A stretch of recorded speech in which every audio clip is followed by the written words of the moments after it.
Hello and welcome to Moderate Fantasy Violence, a podcast about pop culture and the world around it, and also this fortnight the fact that it's our 10th anniversary somehow. Yes, we've been doing this for a whole terrible decade. It's been a treat. We've explored a range of pop culture, mostly big franchises, but not always big franchises, and I think we've all learned something about the world and ourselves. As far as I forgot to introduce myself, I'm Nick. I'm Alastair, and I'm very pleased to be here 10 years down the line from when we started with our very first review, which was the original Deadpool with Ryan Reynolds. So, I guess that dates very specifically when all this began. Yeah, when we began it was peak superhero cinema. Shortly after we did that, both the MCU was in full swing, and I think a month or two into the podcast, Batman v Superman came out. Yep. Perhaps aptly, although I didn't plan it. We're going back to Batman in a minute, because yes, it's time for one of our double recommendation episodes to celebrate all important milestones. Yes, it's like when your parents always get you socks. We've got one idea and we're sticking to it. First up, I'm recommending Alastair Absolute Batman, the current smash hit comic which reimagines Batman in the modern context, and Alastair has recommended The Backrooms, a YouTube series by Kane PIxels about the freaky horror of liminal spaces. But before all of them,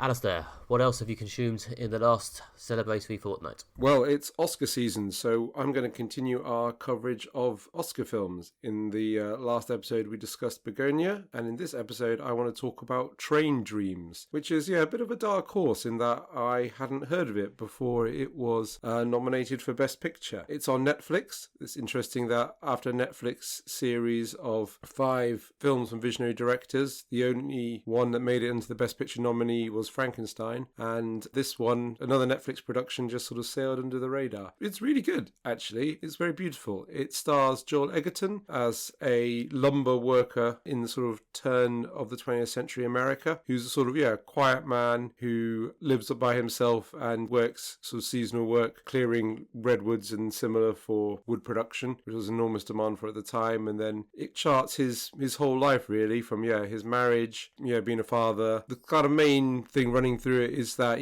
whilst working on the construction of a railway bridge, for a new train line, he witnesses a horrific act of violence that he's unable to stop. And that sort of haunts him for the rest of his life, and he feels beset by tragedy wherever he goes, as if some horrible tragedy's stalking him because of this one thing. And it's very emotional and things like that. It's not really like scary in that way. It's more this one man sort of haunted by this thing and how it affects every aspect of his life. There's a few significant moments which I guess I don't feel the need to spoil for people who want to watch the film, but it does have this sort of haunting beauty to it. Okay, so a bit of a character study then. Character study / film about trauma. Yeah, absolutely. Yeah, definitely a character study. Yeah, it's one of those films where, Joel Edgerton is in every scene, or at least the character he's playing. I suppose there's a few at the beginning during his youth. Yeah, and it's just very much like digging into his life, which is an interesting thing because I guess similar to what we're saying about Perfect Days is that he's quiet, quite internal, reticent person, and you see this life that he leads, trying to build like a simple life, provide for his family, and obviously do this very dangerous work of logging. Yeah, there's kind of various characters that reappear who are so other people he meets, doing the logging work and things like that. There's one played by William H. Macy, playing this sort of like older guy who's got a lot of stories to tell. It's interesting, the tone. It's a little bit Wes Anderson, a little bit Coen Brothers. It's not quite as like arch as those filmmakers are, but it's got this element of these like sort of slightly unusual characters, maybe a little bit of heightened personalities. There's a lot of like sort of naturalistic dialogue and regional specific slang, and talks about things as if like, you're sort of familiar with them. It definitely immerses you in this world of this, this world of this guy in his life. So, in that way, it's a fairly comprehensive character study. Do you think this is the sort of film that's likely to win Best Picture, or is it more likely to win, I don't know, has Joel Edgerton been nominated for Best Actor for this? That's a good question. I hadn't checked for that. It sounds like the sort of film that's more of an actor showcase. It definitely is an actor showcase. So, Best Actor Oscar nominations. As usual, the podcast is recording live Googling. I'm glad we're keeping that tradition going for the 10-year anniversary. No, he's not. Okay. So it's a shame actually that he didn't get a nominee. I mean, not to disrespect any of those people who are nominated. I suppose it's the function of the fact that you get 10 Best Picture nominees but only 5 Best Actor. It is a really great performance from Joel Edgerton, who is a really good actor. I enjoyed him everything from like A Quiet Place through to The King, which is a great film. Also, helped make Timothée Chalamet a star. So it's a bit of a shame he didn't get a nomination for this. In terms of winning, it could come through. I mean, as I said in the last episode, the winner often is the one that everyone can agree on, the one that's most agreeably good, so one that doesn't divide people. Whereas I can imagine probably One Battle After Another will win Best Picture. There might be some people who don't want to go for it because they see it's too political or they don't agree with the politics. I think Train Dreams, when I checked, is sitting on a something like 96% on Rotten Tomato. Yeah. So yeah, it's definitely, there's a clear consensus behind this is good. It's kind of a bit low profile. Like say, like it's not got, other than Joel Edgerton, it's not got some like huge names in it like, you know, Leonardo DiCaprio, Michael B. Jordan, even Ethan Hawke is a bigger name in cinemas. So it's kind of low profile, but then again, strange things do happen. Obviously, if I keep mentioning that Parasite won and no one expected to, again, because partly I think, well, it was a great film, but also it was one that everyone agreed that I think that was a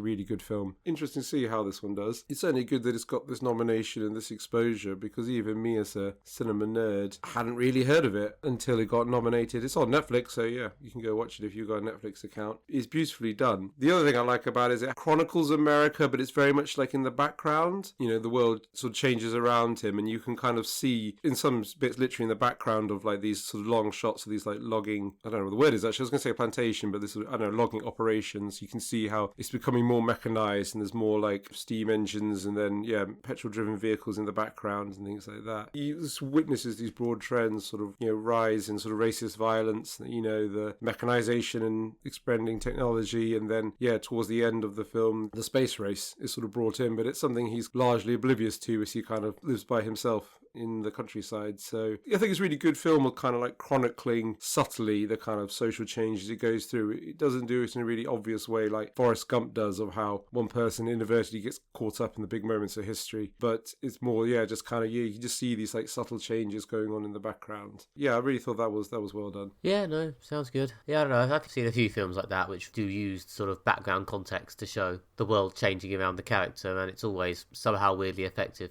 I don't know why. Maybe it just makes you think about the time that's passed in your own life. Yeah, exactly. Yeah, it's very much, that's one of the themes of the film. Like, he ages, the world changes around him. I mean, as you say, this is very much a character study of this one person, that one person who's not particularly engaged in the world. That's one of the interesting things. So, like, but things change around him. Like, the logging industry changes, and he's not able to like use the new technology. There's one scene when he struggles with a petrol-driven chainsaw because, just technology and stuff is leaving him behind. They do a good job of like, again, aging the Joel Edgerton character, and you get this, feel the sense of like, the world's moving on and leaving him behind as, you know, as he ages and stuff. And inevitably, there's the characters, like the older ones, the older loggers, like they die, and then he becomes, you know, goes from being a sort of a young buck logger to be the older, again, more experienced one. And like I say, those things are very moving, because it's just I guess we can all relate to this process of aging and seeing the world go past, and it captures that very well. But it's interesting. It's not like really obviously like pulling at your heartstrings. It's just like got this sort of quiet beauty, almost like sort of ethereal and otherworldly. It's something slightly different about this guy. He sort of lives in the forest and has this sort of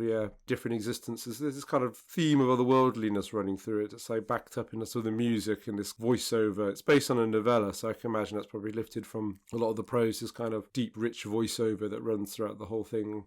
I mean, it is very, very, very well done. So I'm glad this is getting the exposure of a Best Picture nominee, so more people can see it. Yeah, no, sounds good. Sounds like a real cinematic experience. Yeah, it would have been a good one to see in the cinema, actually, I imagine there's some beautiful shots. Well, there are some beautiful shots, so I can imagine they'd be even more beautiful on the big screen.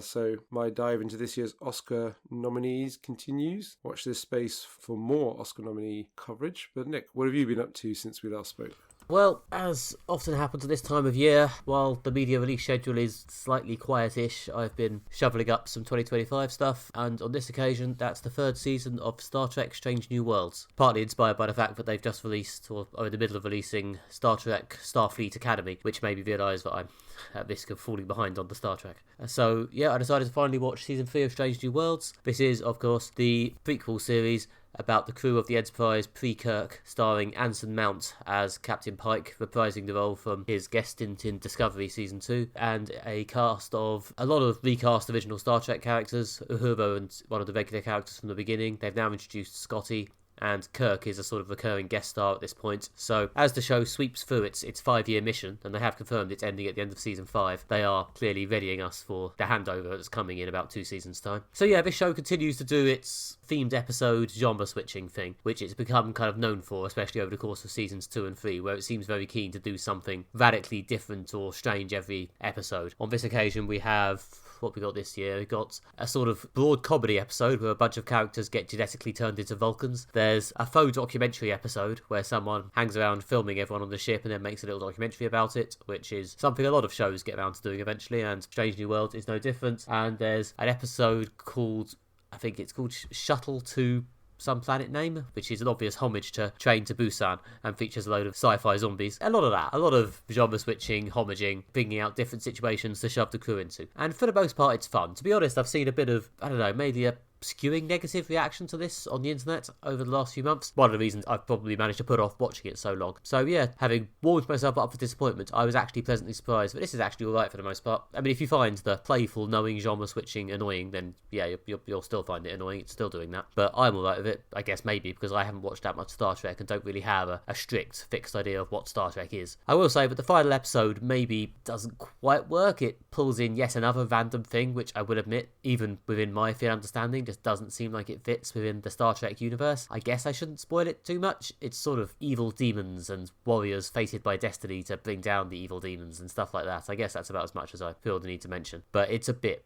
much, especially because it's the finale. It's a big serious moment that really affects the characters rather than just being, something they're doing for one episode for a laugh. So because of that, it feels a bit out of place, and I can perhaps see why people might have come away from that finale with a slightly sour taste in their mouth. But for whatever it's worth, I quite enjoyed the preceding 9 episodes. That sounds good. Yeah, it does sound good. I'm glad it's consistently keeping up the quality. The original Star Trek was very much like adventure of the week. They'd come to a different planet, a different thing would happen. Some of them were more serious and less serious than others. So it does sound like it's kind of continuing in that vein with, kind of a different thing happening in each episode, and this quite wide variety of different storylines. Yeah, I mean, there aren't that many episodes where they go to a planet and meet a new alien race, it has to be said. I don't know if that's a creative choice or a we don't have enough money to set up a new planet every episode choice. It does sometimes feel like they are pivoting a bit towards a lot of episodes which are borderline bottle episodes, which mostly take place on their ship sets, which might be a money thing. Maybe that's why the Star Trek fans are slightly disgruntled, not enough new planets. Yeah, I mean, again, there were like a lot of episodes that would take place on the ship before, probably for the same reason. I guess, like, original,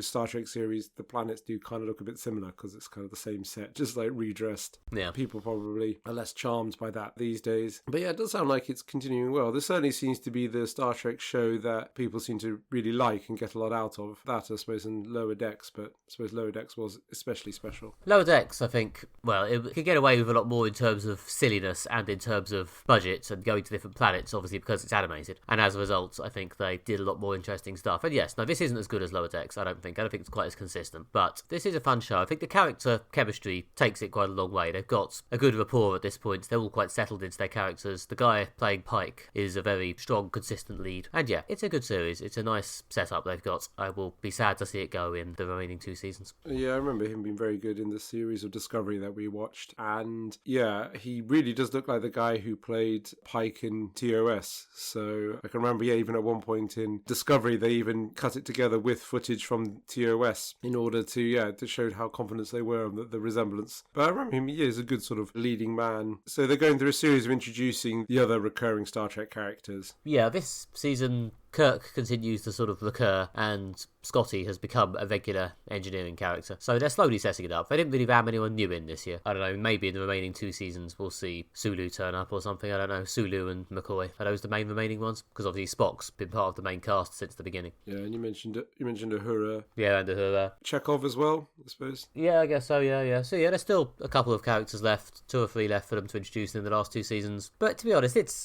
to its credit, I guess, that even though they have got this TOS cast assembling to take over thing going on, it doesn't dominate the show or make it feel like the show is on the way out. It's still keeping the focus on the actual main cast. Yeah. So yeah, no, this is fun. I think the finale is a bit of a wobble, but it does still have some good tear-jerking serious drama bits, which did get some emotion out of me. It's just a shame that the plot is so silly. Yeah, I guess sometimes they can have these end of series wobbles, but at least there's still 2 seasons for them to pull it back. Yeah, and unlike Discovery, which ended with a bolted on montage to conclude the show after they got cancelled after filming season 5, they've got plenty of advance warning this time, so we should get an actual ending. That's always much appreciated when it comes to shows. Yeah, and it sounds like there's a really good variety of episodes. Like the one of them being turned into Vulcan sounds quite good. And you are right that pretty much like every long-running show at some point does the documentary episode. I remember The West Wing did it, Babylon 5 did it, probably quite a few others did as well. I imagine ER did. Yeah, the documentary one, it's a bit weird. Yeah, I don't think Strangely World often doesn't try and say that much about the real world. But with this one, there is a certain amount of satirising of people who cover things with an obvious agenda. Like the documentarian is trying to do a bit of a hit job on Starfleet at times. I don't know if it entirely works, but it's interesting. Yeah, and sometimes I feel with the documentary episodes, it does feel very much like, oh, this one's, it's not in the main storyline. You know, they rarely like advance the main plot, so it kind of does feel very much like a filler episode. Some things do happen. There's some bits that actually do move the story forward a little bit in the documentary episode. But then they've got 10 episodes a season, as is often the case nowadays, so they can't completely toss one off, I guess. Yeah, I suppose, yeah, it's a shorter running time than I guess the old network shows had. I guess because it feels so much like old Star Trek, I kind of imagine it had these like 20 episode seasons, but yeah, I forgot it's a streaming show, so shorter seasons. Yeah, I know that's another thing the Star Trek fans are maybe a bit annoyed about, but you know, the show is ending after like 50 episodes, which is what, 2 and a bit seasons of Next Generation. Such is life. I'm glad that this is good and continuing to be good because, yeah, it's nice that there's something that the Star Trek fans can all agree on that they like. Yeah, I do think it's probably a show that peaked with season 1 a little bit. Subsequent seasons have this sort of vague feeling of this is fun, but not quite as good as it used to be, which is why maybe this sort of vague sense of disappointment hung over season 3 a bit. But yeah, I still like the characters. I'm still having fun. I will be back for season 4.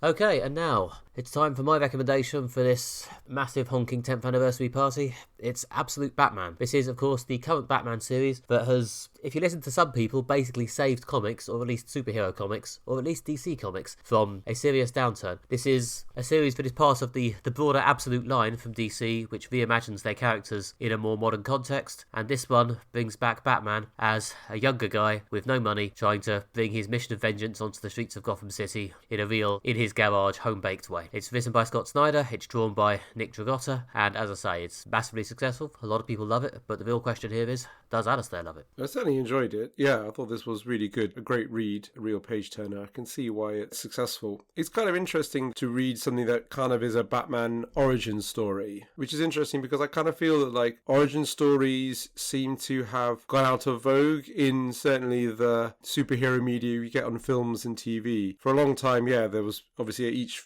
film franchise or whatever would begin with a superhero origin story, but I think people got tired of seeing the origins, especially of like well-established superheroes, Spider-Man, etc. So they just launch into it now. Yeah, I mean the Batman versus Superman that we covered on the podcast, yeah, just sort of went straight in with like, you know who Batman is, even though this is a new Batman. So it's kind of interesting to see this doing kind of a Batman origin story, how he got to where he is, you know, to be the Batman that we know. And I feel it's interesting how it's definitely influenced, I think, by Batman Begins, which was probably the last like really high profile reintroduction of Batman. It plays around, I think, a bit with origin story, which is quite interesting. Like you always have these like questions about Batman stories like, why bats? This kind of does a good job of explaining why he's sort of themed around bats, and he does a good job of building up what leads a supposedly normal person to dress up in a costume and fight crime in the streets and things like that. And also similar to Batman Begins, it's quite dark, both thematically and aesthetically. A lot of like, yeah, gorgeous, sort of, yeah, very dark, enriched sort of like earthy colours used in the artwork. And yeah, there are quite a lot of themes here of madness, urban decay, violence. This is definitely, yeah, the sort of serious end of Batman. I liked on that basis. Yeah, I think the interesting thing about this is it's both quite dark, but it's quite dark in a quite sort of knowingly nuts way. Like there's a bit in this where Batman takes the bat symbol off his chest, attaches it to a stick and uses it as an axe, which is slightly ridiculous, and the Batmobile here is this massive garbage truck thing. I think it's a somewhat manga-influenced comic, I think, in that it's really trying to make Batman this huge, massive character. I mean, literally massive as well. I mean, there's a bit at the beginning where Bruce Wayne goes up to this sort of quite fit guy in the gym and just towers over him, just to really ram home the point that, yeah, some guys are quite buff, but this version of Bruce Wayne is enormous. Yeah, it's a combination of sort of standard ish Batman, dark urban superhero stuff, and this just sort of manga sensibility of, but what if just like ludicrous though? What if not just, he's everything a normal man could be, but like, no, he's beyond that. He's a ridiculous guy who does these ridiculous things. Yeah, absolutely. And yeah, I think you're right. Yeah, it's dark, like aesthetically and things like that. Like, well, you're supposed to take it seriously in the sense like it's not like Adam West Batman that's like was really silly, and you take things like the Party Animals, who are the main villain of this first arc. They're kind of a gang, but sort of anarchist terrorists sort of types. It's done like straight up, but also I guess you're not supposed to take it super seriously. Like, I suppose unlike certainly Batman Begins, the idea behind that was that like this is something that could happen if you're willing to suspend your disbelief a bit. The villain was like a guy with some psychedelics and exploiting psychology, and with this there's an element of like this isn't believable or realistic, but it's also supposed to be taken kind of seriously, and it walks that balance I think quite well, because it never tips over into like, well, this is just ridiculous. There's not much humor in it, but at the same time it's fantastical in the sense that it's like, I guess hyper real, like always like beyond what you'd expect. Like there's a huge like high speed chase in the giant garbage truck Batmobile and things like that, with sort of careening through the streets of Gotham, and like it's a bit over the top, but also at the same time it's always something you're supposed to take seriously. And it does a good job, I think, of balancing those two things. Yeah, I think the being over the top is very nicely deployed here, because like, again, I think Batman over the last probably 30 years at this stage, if not 40, has gotten to quite a place where people seem to expect him to be this sort of down-to-earth detective character who can fight to a realistic degree and does a lot of sitting in his cave deducing stuff. And this Batman has been amped up a bit, which, if nothing else, at least makes it feel like a legit new take. And helped a lot by the art of Nick Dragotta, who, I mean, I read a lot of comics, which I think some people would describe as writer-driven, I guess. A lot of the focus is on, the dialogue and the characterization. And this is a comic where I think a lot of the focus is on the art. Like, Dragotta is absolutely killing this. There's some amazing imagery of the new Batman just doing his ridiculous shit. Oh yeah, it's beautiful. Yeah, the fight scenes look really, really good, and like really intense, and and very exciting. And I thought Gotham was kind of really well portrayed as well. Yeah, kind of get a sort of sense of the place and the character of the city. And each character I thought is very well realized. Like you say, there's a real like hulking scale to Batman, and even like compared to like Alfred, who's in this one, Alfred's like a soldier, and again, this is probably a buffer, more badass Alfred than we're used to. Yeah, but Batman or Bruce Wayne is gigantic compared to him. I thought the artwork was brilliant. Yeah, the violence as well is quite visceral, but also again like sort of over the top not in a sort of disturbing way, in a more of a tradition of dark comics, I suppose. Again, I think it's slightly amped up to a ridiculous level. There's a bit where he drop kicks a kid off a boat, which I thought was impressively silly. Yeah. That's quite over the top, And the Party Animals also a bit of like over the top villains. They're all like regular people, but with this kind of weird like monkey skull thing on them. Yeah, again, quite good. I assume, is that all new for this comic? Or are they digging something up from the past? The main character, Black Mask, or Roman Sionis, is an established character. He's a sort of ongoing gang lord in Gotham who's been around for a while. I think he was also in a version of him was in Birds of Prey, the Harley Quinn movie, played by Ewan McGregor. This is a variant on that character. So he's an established character, but he's usually just a gang lord, and exactly what he's a lord of tends to vary a bit. This is a version of that. Yeah, and there are a lot of nods to sort of the established Batman continuity. Again, what I liked about this, one of the many things I liked about this, was that it plays around with what you know the Batman story to be. When you're introducing Batman, you have this like elements that you kind of expected to address, such as like what led Bruce Wayne to become the sort of person to do this sort of thing, why choose bat themes, and things like that. But then there's also ways that like this changes it all around a bit to make it feel a bit different. As well as introducing Batman, it assumes that you're kind of au fait with some of the Batman tropes, so it's kind of noticeable when it does them differently. I guess we'll probably have to spoil maybe some things from the first 7 comics. Yeah, I guess if you really spoiler reverse, you can leave now, but I think it's important to discuss some of these details because for me it seems integral to the story. The way it plays around with your kind of knowledge of Batman. Yeah. So there's your break. So if you're terrified of absolute Batman spoilers, if you're one of the few comic readers who hasn't read this, then go read it. It's good. Yep, it is good. Yeah, so I think the biggest change is that, his mother's still alive in this version. But also there's other things like his dad's a teacher, they're not a millionaire, they're not rich. Commissioner Gordon is not commissioner, he's mayor. Alfred's a soldier. There's quite a lot of differences. Yeah, his dad dies in a mass shooting rather than a mugging, which is a noticeable modern update. And there's this sort of gang who Bruce Wayne hangs around with, who is, obviously, if you're an established reader, you know it is made up almost entirely of future Batman villains. Yeah, is it Selena Kyle, who who becomes Catwoman. See the Kyle's there, Harvey Dent is there, traditionally doomed Harvey Dent, Edward Nigma, Oswald Cobblepot is there. Yeah, becomes the Penguin. I mean, I guess if you're someone who's like seen the Christopher Nolan films, you'll know that like Harvey Dent becomes Two-Faced. I mean, there's even a bit at some point when someone calls him, says like, oh, you're being a bit Two-Faced or something like that. Yeah. So yeah, they do like make nods to it. Yeah, I mean, I don't know if this was created as like to get, or partly to get people who like are aware of like Batman from like other media to start reading comics, because it does seem like there's a lot of like things that you would get if you'd seen the films but hadn't read the comics. But yeah, it's interesting how they make nods to a whole range of characters clearly to come. I suppose it's setting up the whole Batman world and the things that's going to happen, and like how there's going to be all these different villains. Oh yeah, the Riddler turns up but is a sort of robot AI at this point. Yeah. And obviously, yeah, the Joker is introduced very much as the Joker. A lot of them, like Harvey Dent and Selina Kyle, are yet to become their villains, but I guess the Joker is always just the Joker, I suppose. Although he only appears very briefly. Well, the Joker, I mean, here, I guess, Batman is noticeably not rich, and the Joker very much is.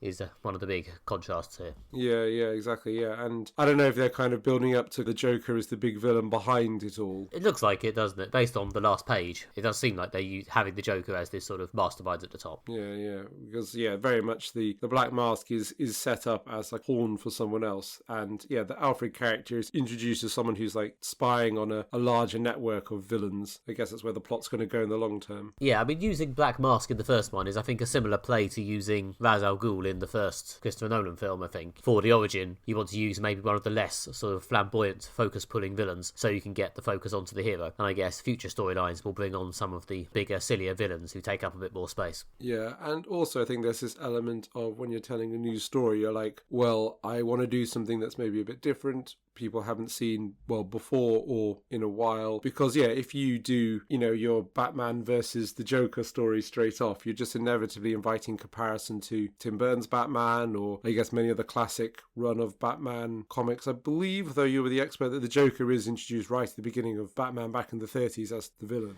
isn't he? I don't think he's in the very first story, but I think he's around from quite early on. But I must admit to not being a chapter and verse expert on 30s Batman comics. Yeah, I guess the point I'm trying to make is that, like, by doing very established Batman villains right off the get-go, you are inviting comparison to these sort of classic storylines. I think definitely you are right that there's an element of keep the focus on Batman by not having a scene-stealing villain in it from the beginning, but also if you're trying to do something new, and this is very much, a new take on Batman, you don't want to be like, but he's fighting the Joker, like, again, you want him to do something a bit different to show that this is new and different. Yeah, but it's a similar vibe to Marvel have now done a line called Ultimate Marvel twice, with sort of different takes on various characters. And this is very much DC, I guess, finally trying their version of it. This sort of modern relaunch where you want to bring in the character, create this sense of we're starting from the beginning, you can jump on now, but also, you know roughly what this is. This is Batman, but not exactly. Yeah, exactly, yeah. And you're aware of the changes. I guess because like Batman is so famous that people kind of know like about his parents being killed and that he's a millionaire and, that's where he gets all his stuff from and things like that. But like, I kind of quite like this take on Batman when he's not like super rich dude. They're like, he's more of an ordinary person. He works construction in this. He does a lot of research. He's done a lot of studying. He's done a lot of like prep and training in order to become Batman. And there are also some good bits of him doing some actual investigating and like researching the criminal organizations he's fighting and gathering evidence, as well as dressing up in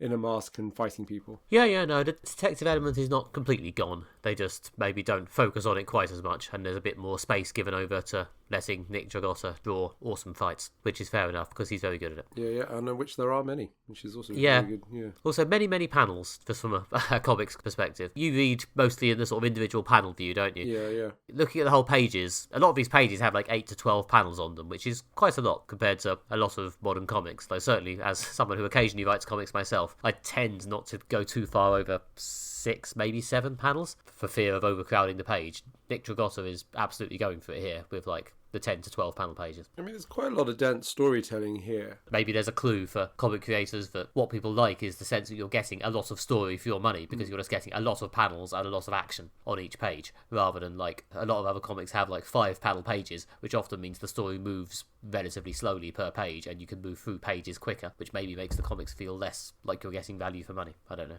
I mean, we've talked a lot about films that, like, some films are incredibly plot dense, some are really, really not. And so it depends on kind of the mood you're trying to create. I mean, some of the stuff we've read definitely are trying to make a slower, more contemplated mood. I'm thinking more of that comic, and I can't remember the name now. The one that was like kind of demons in the sort of blue-collar America mining community thing, which is just, Red Fork. Red Fork, yeah, that had more of a sense of like trying to create this feeling and letting the story sit a bit. But then some things obviously are fast moving and plot dense. I mean, I keep mentioning the podcast, but The Simpsons, although it's a comedy, it's incredibly plot dense. You can get like sometimes 3 or so plots into 20 minutes. I think the sense with this is that, you are getting quite a lot of story. I suppose it works on the fact that we know a fair amount about Batman. So although they are introducing a new Batman and a slightly different Batman, there are elements of like, we don't have to spend so long building up character as you might maybe with a different story. We can get into the plot because that's kind of what people are here for. But yeah, there is quite a lot of characters that it goes through. There's quite a lot of plot. Like, again, there's a whole, this sort of initial run does like a whole, what might be even like a TV series worth of plot if it was adapted, basically. Yeah, introduces the characters, sets up the situation, has him complete a whole storyline of taking down, the Black Mask and this first villain and resolving that plot line, which obviously, in classic opening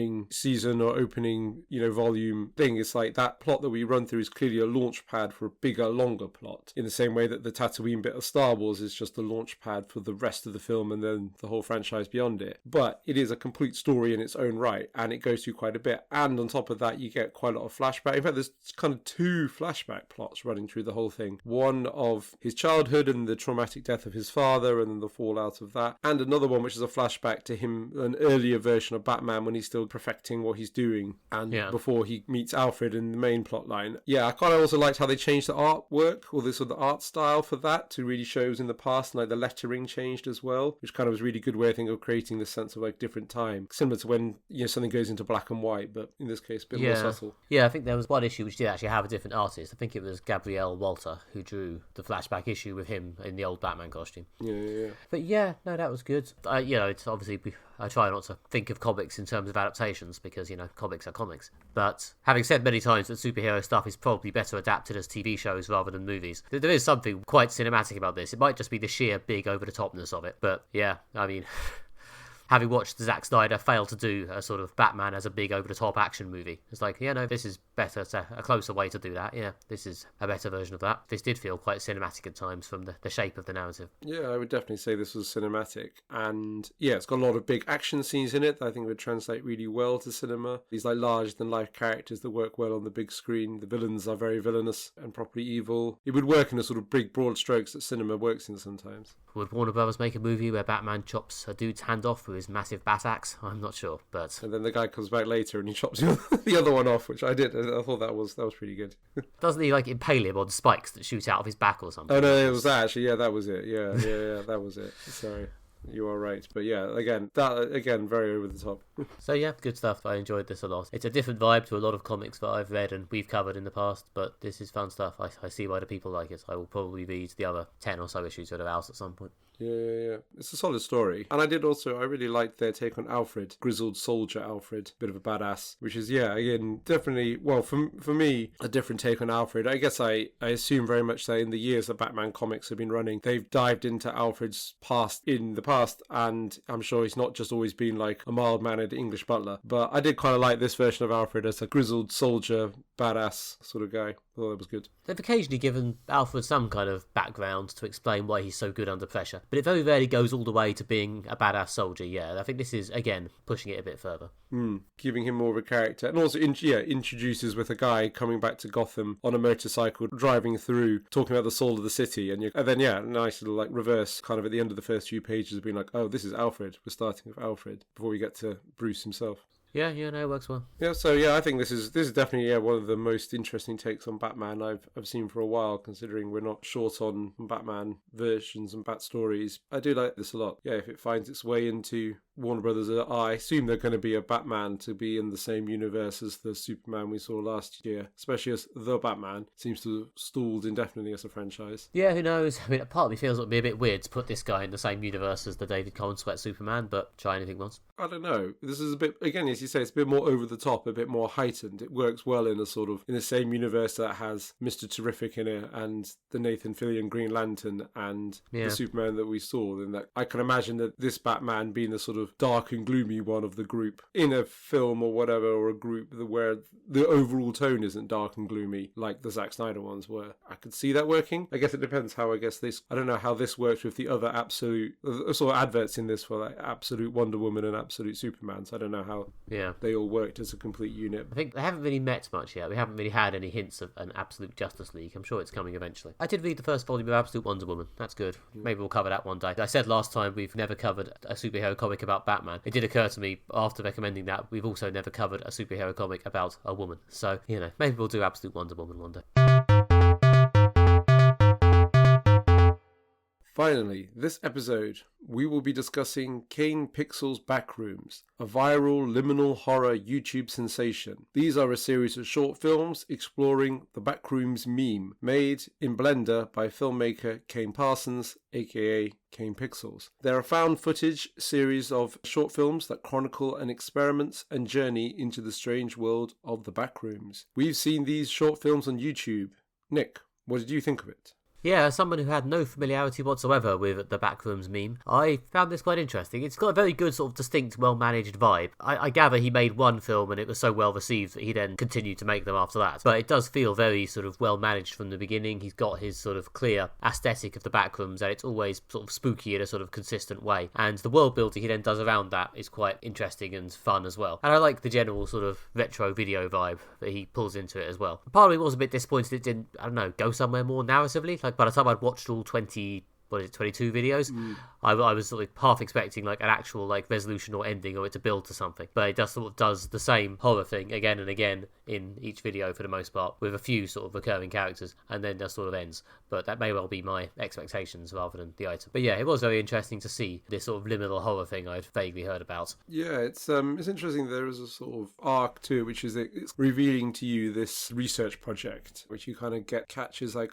kind of oblique glances of. I think at one point it's kind of implied that like it's they're thinking of turning the Backrooms into like a place where people can live or things like that because there's like unlimited space in there. Yeah, I saw that one. Yeah, they're going to have residential space and office space and all sorts of things because it's just infinite real estate. Yeah. But also, would you want to live in the strange other dimension with something else? Yeah, there's this kind of element of you glimpsing into this world. It has this kind of sense of, you're sort of seeing bits of it and then it kind of grows from there. I think it does do a good job of, it all feels like a very good sort of establishing shot. Is that the word I'm after? Sort of a series of establishing films about the rules of this universe and what it's like and all the weird things that happen there. They're all individually executed quite well. I liked, is it Pitfalls is one of them, where a bloke falls down a pit? Yeah. Does what it says in the tin, I guess. I did particularly enjoy that one, actually. That was a particularly good Backrooms moment. Yeah, found footage number 2 was good as well. And some of the sort of individual mood pieces are very fun and well executed. And it did remind me, to be honest, of a lot of mystery box TV shows that I've seen over the years where they show you a thing where you think, oh, that's that other thing. Or that matches that other thing in that thing. What does this mean? And maybe I've watched too many of those shows and been primed for this to then mean that there's an explanation coming, rather than just the explanation being, and this shows you, but it's weird. Yeah.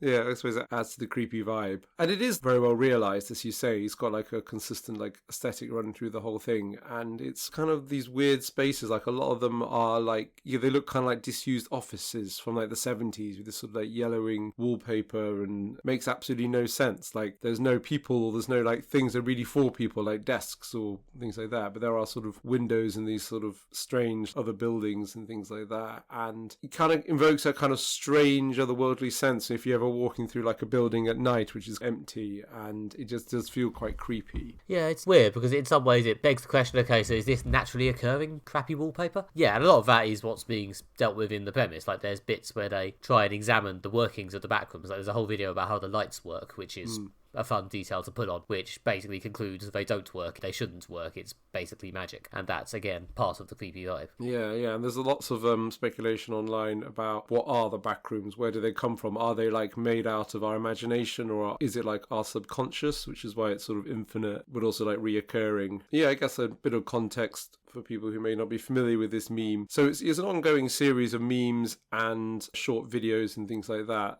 I think ages ago on Reddit, someone posted a sort of picture of, again, of like a disused office space with a caption along the lines of, if you no clip out of reality, then you end up in the back rooms. And the original idea was this idea of, something goes a bit wrong in your reality, you get trapped in this other space that's kind of made up of the forgotten bits of our reality, or these weird empty spaces. Again, is it a metaphor for falling into your subconscious, or things that are created by our imagination? And then there's a whole series online of different videos exploring this idea. The Kane PIxels ones are definitely the best. He's done a sort of other series as well. There's one called The Oldest View, I think, which is more about exploring a shopping centre type backrooms environment, and that's also really good. The crucial difference is, and I'm not the only person to point this out with the Kane PIxels ones, is that a lot of the other backrooms videos especially follow a relatively established format, which is kind of creepiness, and then a jump shock at some point when a monster just jumps out at you or whatever. And although Kane PIxels does do this a bit, especially in like the first one, the found footage one, I think he's better at just creating a sense of more of an atmosphere, not just relying on something jumping out and scaring you. And the weird atmosphere is, I think, like a bit more emotionally satisfying, I think I find, than just something that kind of like confuses you and then a horrible monster jumps out at you at one point. Yeah, he's definitely very committed to the sort of sustained weird atmosphere. Like the last one, the found footage number 3, which is like 45 minutes long, where the bloke does just wander around the back rooms for most of that runtime going, what? Oh, fuck, what? And then just seeing an increasingly bizarre things until you get the sort of horror moment at the very, very end. Exactly, yeah. And it's good as like not kind of showing you the monster and things like that. Because I think like one of the scariest ones is the one when they set up the cameras overnight, when they seal off the back rooms and they leave the cameras recording it overnight, and you just hear these bizarre noises of like something moving around, but you're not sure what it is. And like the cameras are triggered by motion, and so there's like some tiny bit of motion in the distance that triggers the camera, and like that sort of hint at something I think is scarier than actually seeing a monster. Yeah, there's like the black mold is moving very slightly, or growing, or coming towards them or something. Yeah, it's kind of hard. Is that one? Yeah, and it's hard to tell exactly what's going on, so, or exactly what it is, and like it's very much like a small detail on the edge, but you get this strong sense of there is something there and you don't know what it is. And that is, I think, that unknown is scarier than seeing a monster some of the time. No, the monster, if anything, appears a little bit throughout the first, like, half of the series, and then after that, I think he tries to do it in different ways without just having the same monster turn up again and again, presumably because he wants to keep people on their toes and make it a bit less predictable. Yeah, exactly, yeah. He's got that monster which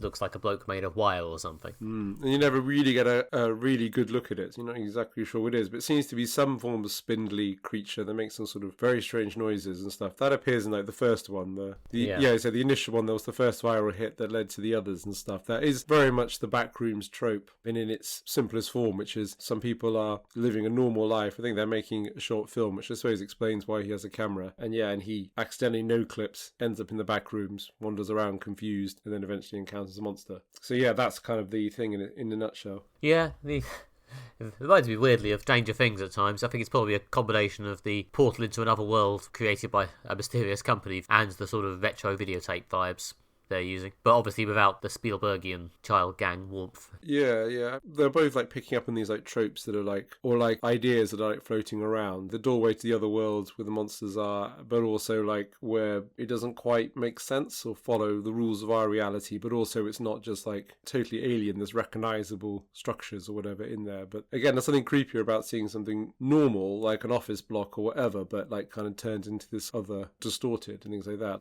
Well, yeah, the other dimension in Stranger Things is the Upside Down, which is literally sort of inverse of our world. Like when they go to the Upside Down, they're in like the same place. They're in like their houses, but it's weird and distorted and has all this demon stuff growing in it. So it is a sort of similar thing, I suppose. Like at the end of Found Footage 3, he's behind a wall, and on the other side of the wall there's a bloke, and I guess the implication is that the other side of the wall is our reality and he's just inside a wall in some bloke's house. Yeah.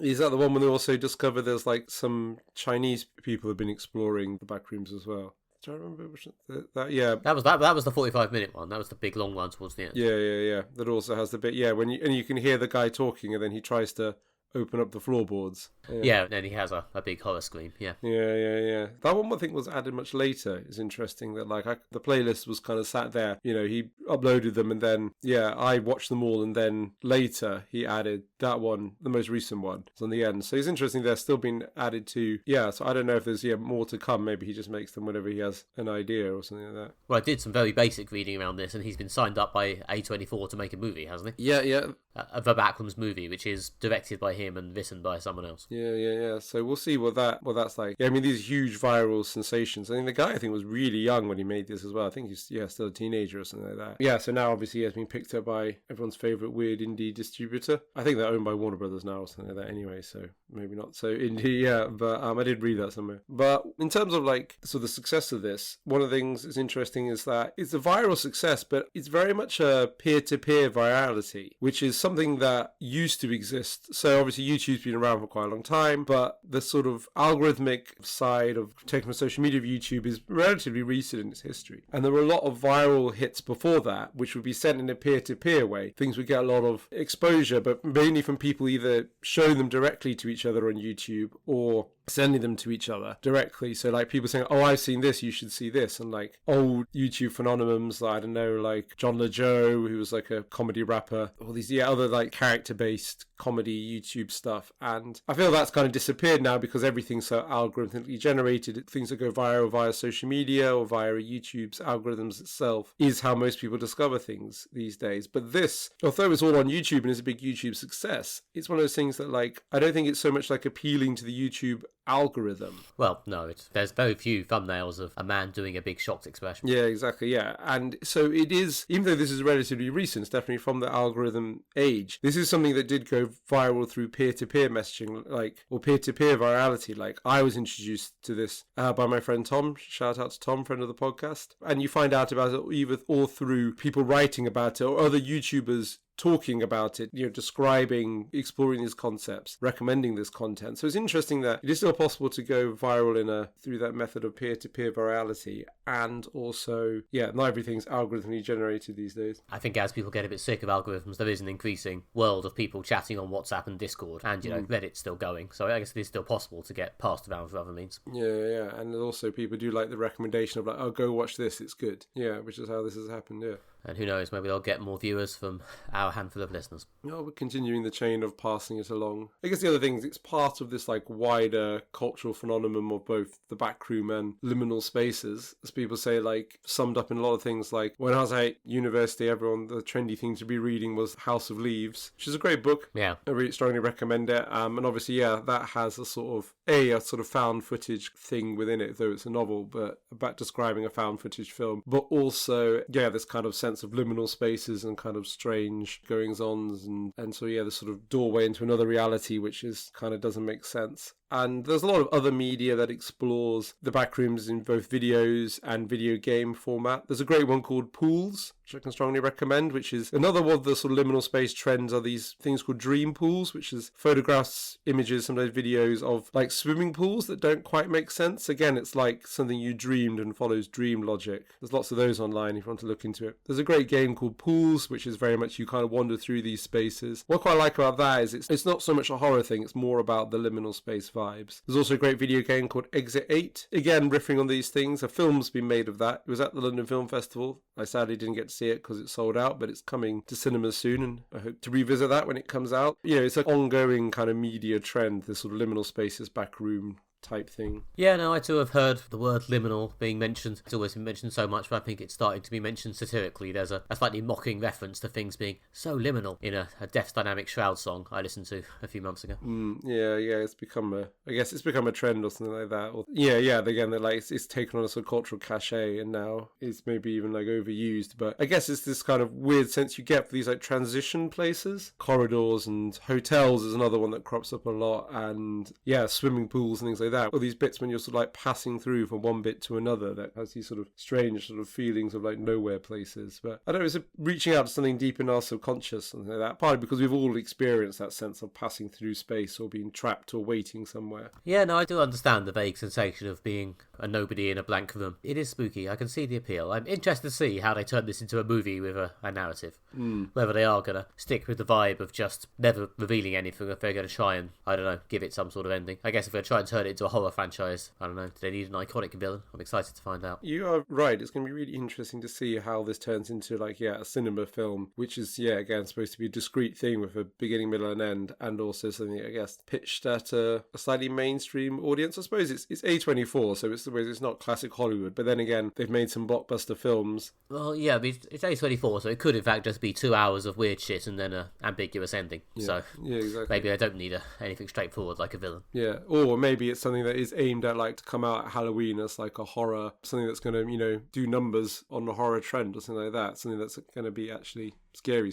They've done like Midsommar, which is a horror film in the more traditional blend, although it's very much based on atmosphere, or things like Hereditary, which is just straight up balls to the wall, terrifying horror, but, very good. And one of the scariest things that's come out in the last 10 years or whatever. But also at the same time, I don't know, as weird as the Backrooms. So, I guess remains to be seen. I mean, I guess the reason why they've hired this particular guy is because they wanted to cash in or tap into the vibe that he's created. They could have just made a liminal space Backrooms type horror thing with anyone, but they want this person to recreate a specific tone that he's managed to capture so well in these videos. Well, yeah, as I said at the start, the one thing these films do is create a coherent sort of vibe. And, notably, I guess he's directing the film, but he's not writing it. So I guess someone else can come up with the story and he can add that vibe. Yeah. And as I say, like, this is very much, I think, the best execution of this idea, in that it doesn't rely on just some sort of like simple jump scares or established horror tropes. Again, if you do want to dive into this further, this is a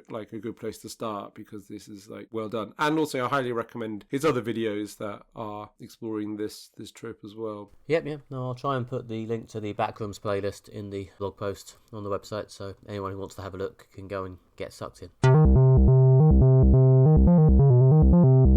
Okay, and that was 10 years of moderate fantasy violence. I think that really thoughtfully summed up where we're going and where we've been. To see even more information about that, you can go to moderatefantasyviolence.com, which features all our past episodes, blog posts, etc. in a nice clear chronological feed. And then if you enjoyed that, you can go and leave us a nice review and tell us about the 10 years of pleasure we've given you. And after that, you can then follow us on various social media platforms to find out what we've got in store for the future, for the next 10 years of this podcast. Largely the same, covering films, TV, the old comic book or video game music.